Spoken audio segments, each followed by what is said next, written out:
back out in front of the motorhome, hood's up. You're actually sitting in the engine bay. Air filter time. We don't know what it looks like in there, but we're going to find out. So let me show you how to do an air filter on your motorhome. This is the Ford. It's the E350. It's got the V10 motor in it.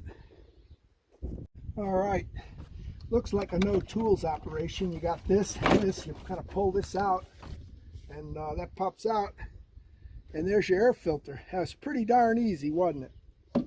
So we'll see what that looks like. We see we got a brand new alternator down in there. Isn't that fun? That's way buried in there. Let's see what we've got for a new air filter. Oh yeah.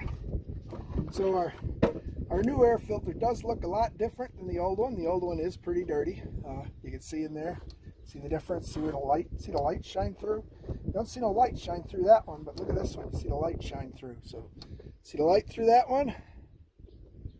See the light through this one? No, not really. All right. So easy as pie here. Same sort of deal. Just tuck it in where that came out of. Pop that down in there. And we got to get this piece lined up here and get it up. Put this around it.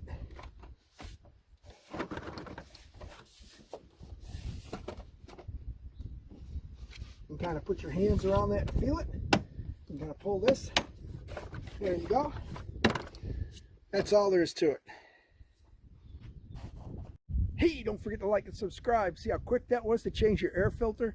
Now, the air filters, you can get good expensive ones, you can get cheap ones. I bought the cheap FRAM one.